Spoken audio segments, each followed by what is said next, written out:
Think about the last times you've noticed yourself getting distracted. What were you distracted by? Was it your phone, a new browser on your computer, a family member or pet, a TV, out the window, nearby conversations, music? Try to think of the things that you find yourself getting distracted by, and then think about how you can minimize or eliminate these distractions. This will help you control your brain when it starts to look for something to get distracted by.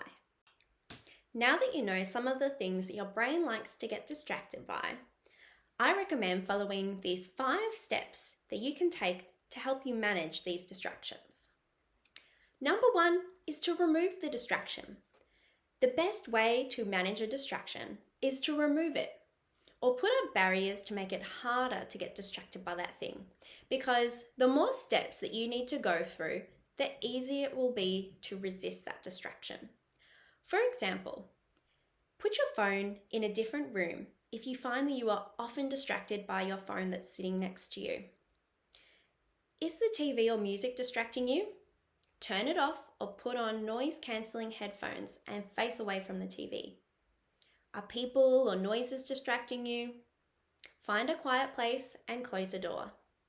You can also block or limit access to certain apps and websites. Once we have some barriers in place to remove or reduce distractions, now let's plan our work or study so that we can help our brains stay focused. Step number 2 is scheduling and planning.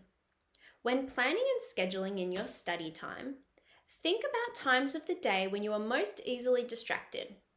Is it late at night when you're tired? Try to plan your work or study around this if you can, and otherwise, give your brain the best chance to stay focused by keeping hydrated, fueled, and being well rested. Without a plan, your brain will be tempted to waste time and look for distractions. Before you begin your work or study, make a list of what you need to get done and break bigger tasks down into smaller tasks. Then decide what you will get done in the time that you have allocated. The next step for dealing with distractions is to plan for breaks. One of the most popular methods for helping people stay focused is called the Pomodoro method. I like this method because it allows you to plan for distractions. If you're trying to force yourself to focus on something for a long period of time, your brain will likely get tired, and this will make it more easy to give in to those distractions. The Pomodoro method is where you set a period of time where you focus on your work or study and then have a break. For example, you could set your timer to work for 45 minutes and then take a 15-minute break. Knowing you have a break coming up can help you push through that 45 minutes and push through any urges to be distracted, because you know that you can tell yourself you can do those things in your break. The 4th step for dealing with distractions is to give yourself a deadline for what you are trying to achieve and hold yourself accountable. There is something called Parkinson's Law that says work tends to expand to fill the time we have available for its completion. What this is saying is that if you give yourself a whole day to get something done that could really be done in an hour, you will often find yourself procrastinating and filling in the time with distractions to fill the whole day. The last tip to dealing with distractions is to work on managing your brain. This can be tricky to do, but practice doing this and over time you will get better.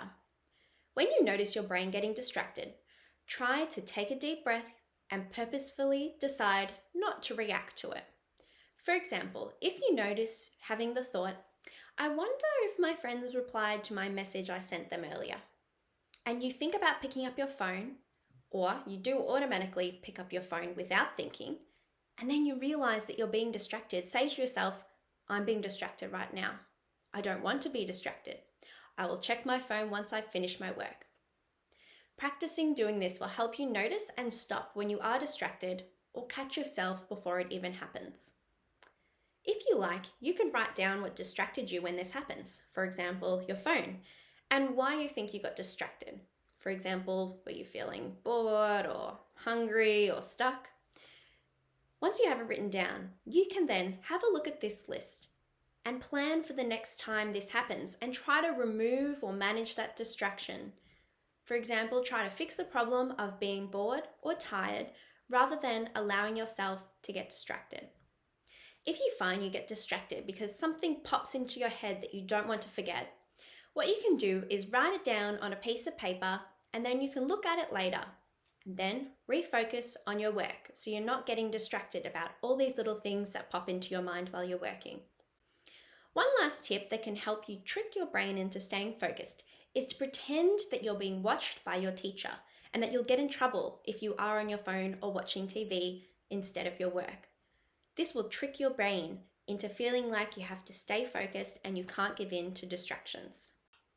It's important to know that everyone gets distracted, and it's a normal function of our human brain. But getting distracted can hinder you from achieving your goals and cause you to waste time that you could otherwise spend doing the things that you enjoy. Managing distractions when you are working or studying can help you be more productive, more intentional with your time, and achieve your goals. Thanks for watching today's video. Have you heard about my Study Smart course yet? The course teaches organisation, prioritisation, and time management tools to make studying easier and help you excel at school. A link to the course can be found in the description below. Please also don't forget to like and subscribe to my channel for more videos like this.